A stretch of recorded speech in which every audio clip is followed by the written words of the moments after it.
अस्सलाम अलैकुम दोस्तों। शायर जिन्नात नगरी के दो जिन्नों शायर और काराका की पुर इसरार कहानी। एक खैर का परतू था और दूसरा शर का मुजस्समा। दोस्तों, कहानी में आगे बढ़ने से पहले मेरी आप दोस्तों से गुजारिश है कि चैनल को सब्सक्राइब करें और बेल के आइकॉन को दबाएं ताकि आने वाली वीडियो का नोटिफिकेशन आपको बर वक्त मिले।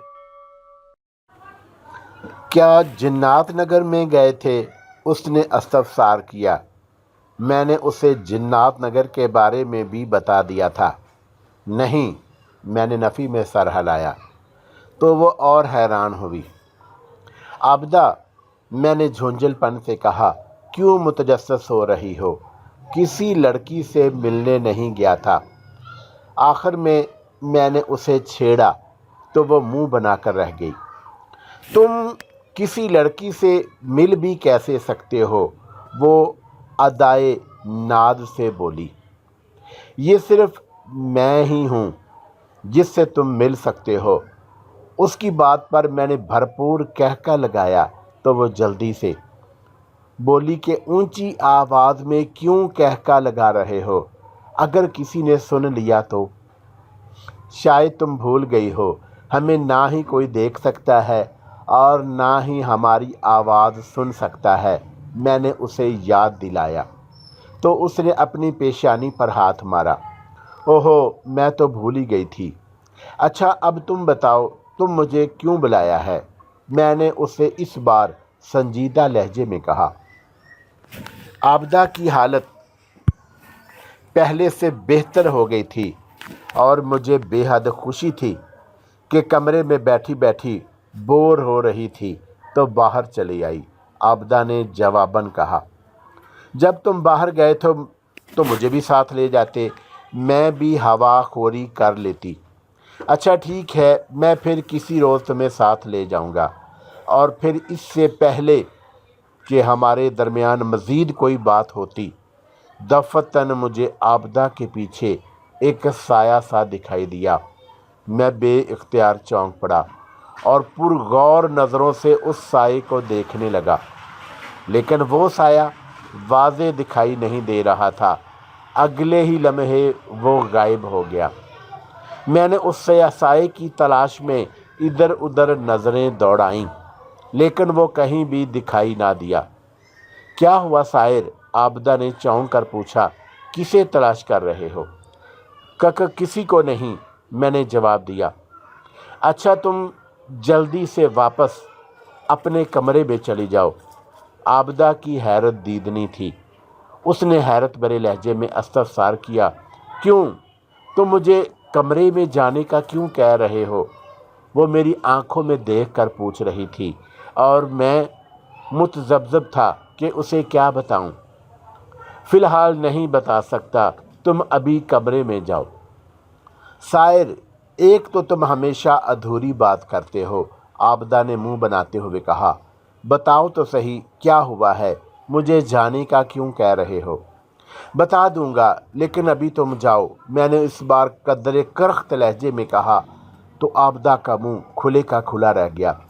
तभी मुझे वही साया एक बार फिर आबदा के अकब में दिखाई दिया और उसे देखकर मैं एक बार फिर ठठक गया। अगले ही लम्हे मुझे साये का हाथ आबदा की तरफ बढ़ता हुआ दिखाई दिया तो मैंने बिजली की सी तेजी से आबदा की कलाई पकड़कर उसे एक साइड पर कर दिया और इस तरह करने से आबदा गिरते गिरते बची। ताहम उसने खुद को संभाल लिया। शायर, क्या हो गया है तुम्हें? वो हैरत की शिद्दत से बोली। मैंने उसे कोई जवाब ना दिया। उसकी कलाई मेरे हाथ में थी और मेरी नज़रें उस साये पर जमी थी जिसका हाथ बेदस्तूर फिजा में बुलंद था, लेकिन अगले ही लम्हे वो साया गायब हो गया। शायर, तुम बताते क्यों नहीं? तुम्हारे चेहरे पर परेशानी के तासुरात उभरे हुए हैं, आबदा बोली।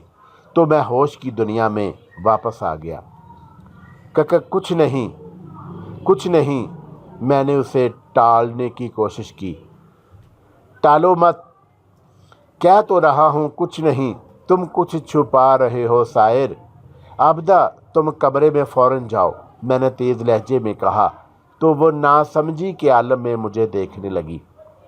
اس کے سوال کرنے سے پہلے ہی میں نے اس کی کلائی چھوڑتے ہوئے کہا، اب کوئی سوال نہ کرنا، جو کہا ہے وہی کرو، جلدی۔ وہ چند لمحے غیر یقینی اور یقینی کیفیت میں الجھی میری طرف دیکھتی رہی اور پھر مڑ کر اندرونی احاطے کی طرف بڑھ گئی۔ اس کے جاتے ہی میں نے چاروں طرف نظریں دوڑائیں، لیکن وہ مجھے سایہ کہیں بھی دکھائی نہ دیا۔ سائے اور اس کا عابدہ کی طرف بڑھتا ہاتھ دیکھ کر میں اندر ہی اندر لرز گیا تھا۔ دل میں انجانا سا ہول اٹھ رہا تھا کہ وہ سایہ کون تھا اور کیا چاہتا تھا۔ میں نے عابدہ کے گھر کے چاروں طرف چکر لگا لیا کہ شاید وہ مجھے کہیں دکھائی دے تو میں اسے چھاپ لوں، لیکن وہ سایہ دوبارہ کہیں بھی دکھائی نہ دیا۔ بالآخر میں واپس برگد کے درخت کی ایک شاخ پر جا کر بیٹھ گیا اور اس سائے کے بارے میں سوچنے لگا۔ انجانے وسوسوں نے مجھے گھیرے میں لے لیا تھا۔ دفتن مجھے یاد آیا کہ کہیں وہ یہ وہی جن ذات تو نہیں ہے جسے میں نے پارک میں عابدہ کے پاس دیکھا تھا، اور خواب میں بھی ایک جن ذات کو دیکھا تھا جو عابدہ کو اغوا کر کے لے گیا تھا۔ اگر وہ سایہ جن ذات تھا جس نے خود کو سائے کی صورت میں ڈھال رکھا تھا تو میں اسے کیسے روک پاؤں گا؟ گو میں اور عابدہ دونوں ہی غیبی حالت میں تھے، لیکن ہم جن زادوں اور جن زادیوں کو دکھائی دے سکتے تھے جب تک وہ غیبی حالت میں تھی اور کمرے میں موجود تھی۔ کوئی بھی جن زاد یا جن زادی اسے اس کے کمرے میں گھس کر اغوا نہیں کر سکتی تھی، البتہ اگر عابدہ پھر آئی اور پھر اسے اغوا کیا جانا ممکن تھا۔ یہی وجہ تھی کہ میں نے عابدہ کو فوری طور پر کمرے میں جانے کا کہا تھا۔ صد شکر کہ اس نے میری بات مان لی اور کمرے میں چلی گئی۔ اس وقت سے میں اب چوکنا ہو گیا تھا، لیکن 2 روز گزرنے کے باوجود وہ سایہ یا کوئی جن ذات مجھے دوبارہ دکھائی نہیں دیا۔ لیکن مجھے خدشہ تھا کہ میری غیر موجودگی میں وہ دوبارہ بھی آ سکتا ہے، اور اس کے کیا ارادے ہیں میں نہیں جانتا تھا۔ اسی خدشے کی وجہ سے میں نبیل کی طرف بھی نہیں گیا، حالانکہ اسے لاہور سے واپس آئے 2 روز ہو گئے تھے۔ میں نے عابدہ کو بھی سمجھا دیا تھا کہ وہ بلا ضرورت کمرے سے باہر نہ نکلا کرے، اور اس بارے میں اس نے مجھ سے استفسار کیا تھا کہ میں اسے کیوں منع کر رہا ہوں، لیکن میں نے کوئی وجہ نہ بتائی، صرف اتنا کہا کہ میری بات پر عمل کرے۔ صد شکر کہ وہ مزید سوال کرنے کی بجائے میری بات مان گئی تھی۔ اب وہ صرف اس وقت باہر آتی جب اسے بھوک لگتی، کیونکہ اس کا کچن باہر تھا۔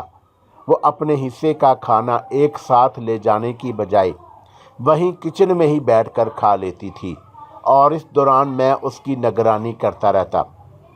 جب وہ کھانا کھا کر چلی جاتی تو میں واپس شاخ پر چلا جاتا۔ 2 ہفتے مزید گزر گئے۔ میں بدستور عابدہ کی نگرانی پر مامور تھا۔ ان 2 ہفتوں میں عابدہ کی خاطر کوئی سایہ یا جن زاد نہیں آیا تھا۔ عابدہ کا زیادہ وقت اپنے کمرے میں ہی گزرتا تھا۔ سب کچھ معمول کے مطابق چل رہا تھا۔ اختر کے ہاتھ بھی اب قدرے بہتر ہو گئے تھے اور اس نے کام پر بھی جانا شروع کر دیا تھا۔ گھر میں عابدہ کے حوالے سے اب بھی کبھی کبھی گفتگو ہو جاتی تھی۔ سب ابھی تک یہ سوچنے پر مجبور تھے کہ اختر کے ہاتھ میں موجود رسی انگاروں میں کیسے تبدیل ہو گئی اور عابدہ کیسے غائب ہو گئی۔ نبیل بھی اپنی فیملی کے ساتھ اختر کی خیریت اور دریافت کرنے وہاں کئی بار آ چکا تھا، اور اس نے تو یہی کہا تھا کہ عابدہ پر کسی جن کا سایہ ہے اور اسی نے اسے غائب کر دیا ہے۔ बिलआखिर नबील ने उन्हें मशवरा दिया कि वो किसी आमल से राबता करे जो मामले की तह तक पहुंच सके। अख्तर ने बताया कि वो एक आमल को जानता है जिसके कब्ज़े में कई जिन हैं। वो यकीनन बता देगा कि आबदा कहाँ गई, कैसे गायब हुई और रस्सी कैसे अंगारों में तब्दील हुई। चूँकि वो सब सहन में मौजूद थे, इसलिए मैंने उनकी सारी बातें सुन लीं। बातें तो आबदा ने भी सुनी थी, इसीलिए वो परेशान हो गई कि जब हमारी मुलाकात हुई तो उसने कहा, सायर, तुमने सुना अख्तर किसी आमल को बुला लाएगा? तो मैंने इस्तफसार किया। इस तरह मेरे और तुम्हारे बारे में आमल को मालूम हो जाएगा। आबदा ने अपना खदशा ज़ाहिर किया कि हम दोनों यहाँ रह रहे हैं। फिर मैंने ज़ेर लब मुस्कुराते हुए कहा, फिर वो आमल हमें ज़ाहिर करने और तुम्हें काबू करने के लिए कोई चिल्ला काटेगा या कोई अमल करेगा। आबदा ने जवाब दिया तो मैं सोचने पर मजबूर हो गया। आबदा खामोशी से मुझे देख रही थी। बात तो तुम्हारी ठीक है आबदा। कुछ देर के बाद मैंने कहा, फिर अब क्या करें?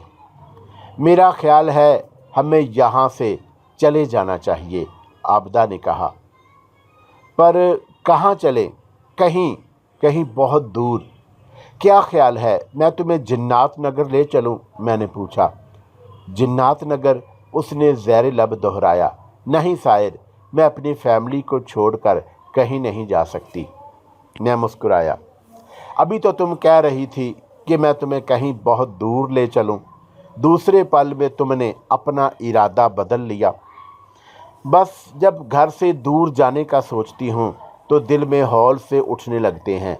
वो खोए खोए लहजे में बोली, काश मैं जहांगीर की बातों में ना आती। मैं अपने घर में सब के साथ तो होती। तुम्हारी शादी भी हो चुकी होती। मैंने उसे उसकी शादी के बारे में भी याद दिलाया तो वो नज़रें झुका गई। हाँ, वो तासुब से बोली, लेकिन शायद मेरी किस्मत में शादी नहीं लिखी। उसकी बात सुनकर मैं लंबा सांस लेने पर मजबूर हो गया और उसने ये बात करके मेरे दिल की तारों को छेड़ दिया था और मैं ये सोचने पर मजबूर हो गया कि काश मैं आदमजाद होता, मेरी आबदा से शादी हो जाती। कुछ देर के बाद आबदा उठकर चली गई तो मैं भी शाख पर लेटकर ठंडी ठंडी आहें भरने लगा। क्या अमल वाकई हम दोनों को ज़ाहिर करने में कामयाब हो जाएगा? क्या वह मुझे अपने काबू में कर सकेगा? ये सवाल भी मेरे दिमाग में उभरे थे। अख्तर अगले रोज़ आमल को घर ले आया। आमल उधेड़ उम्र था, मगर उसका हुलिया अजीबो गरीब था। वो आमल जादूगर ज़्यादा और उसके सर के बाल बेतहाशा बड़े हुए और उसके दोनों कंधों पर पड़े थे और उसकी रंगत तांबे की तरह थी। कानों में पड़ी पड़ी बड़ी बड़ी बालियां, आंखें मोटी, सुर्खी माइल, मगर उनमें चालाकी और अय्यारी जैसे कूट कूट कर भरी हुई थी। और उसने स्याह रंग का लिबादे नुमा चोगा ज़ेबे तन किया हुआ था। गले में रंग बिरंगे मोतियों की मालाएं। वो दरमियाने कद का मगर चाको चौबंद दिखाई देता। आते साथ ही उसने यूं घूर घूर कर चारों तरफ देखना शुरू कर दिया, जैसे उसे किसी ख़ास चीज़ की तलाश हो, और उसके अंदाज पर मुझे तो हंसी आ गई।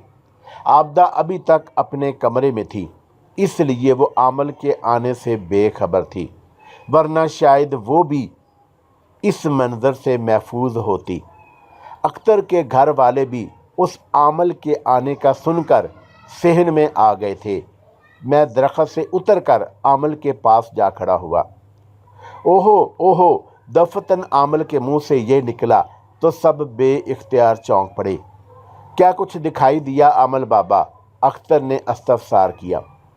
बच्चे, मुझे कुछ दिखाई तो नहीं दिया, लेकिन ये कहते कहते आमल बाबा रुक गया और इधर उधर देखने लगा जिधर मैं मौजूद था, और उसके इस तरह देखने पर मैं भी बेइख्तियार चौंक पड़ा। आमल बाबा के देखने के अंदाज में से मैं यही समझा कि शायद मैं उसे दिखाई दे रहा हूँ, लेकिन उसने कहा था कि उसे कुछ दिखाई नहीं दिया اور بات ادھوری چھوڑ دی تھی۔ لیکن بابا جی، اختر کی بہن راشدہ نے دریافت کیا، مجھے محسوس ہو رہا ہے اس گھر پر کسی جن کا سایہ ہے اور جن ذات یہیں کہیں موجود ہے۔ عامل بابا نے اپنی بات مکمل کی تو اختر سمیت میں بھی ششدر رہ گیا۔ یعنی وہ واقعی عامل تھا اور اس نے میری موجودگی محسوس کر لی تھی۔ یہ واقعی میرے اور عابدہ ہم دونوں کے لیے تشویشناک بات تھی۔ تو کیا اسی جن نے میری بہن کو غائب کر دیا تھا؟ اختر نے سرسراتی آواز میں پوچھا۔ میں اب غور سے عامل بابا کو دیکھ رہا تھا۔ اس نے اختر کو ہاتھ کے اشارے سے خاموش رہنے کا اشارہ کرتے ساتھ ہی منہ میں کچھ بڑبڑانا شروع کر دیا۔ وہ کیا بڑبڑا رہا تھا کسی کو کچھ سمجھ نہیں آیا، لیکن مجھے یقین تھا کہ وہ اختر کے سوال کا جواب تلاش کر رہا تھا۔ تبھی عابدہ بھی وہاں چلی آئی اور اس کے چہرے پر حیرت کا سمندر بہہ رہا تھا۔ جب اس نے عامل بابا کو دیکھا تو وہ ہراساں ہو گئی۔ اوہو، یہ کون ہے؟ عامل بابا۔ اوہو، وہ پریشان لہجے میں بولی، سائر، کیا یہ ہمارے بارے میں بتا دے گا؟ میں نے اس کی تشفی کی خاطر کہا، بے فکر رہو عابدہ، کچھ نہیں ہوگا۔ لیکن نہ جانے مجھے کیوں لگ رہا تھا کہ یہ ہمارے بارے میں بتا دے گا۔ عابدہ کی پریشانی کسی طور پر کم نہیں ہو رہی تھی۔ مجھے بھی ایسے ہی لگ رہا تھا۔ میں نے اپنے دل کی بات کی، لیکن دیکھتے ہیں کیا ہوتا ہے، اور پھر ہم دونوں عامل بابا کی طرف متوجہ ہو گئے۔ کچھ دیر بڑبڑانے کے بعد عامل بابا اختر کی طرف متوجہ ہوا اور اس کی آنکھوں کی سرخی مزید بڑھ گئی تھی۔ شاید جو کچھ وہ منہ میں بڑبڑا رہا تھا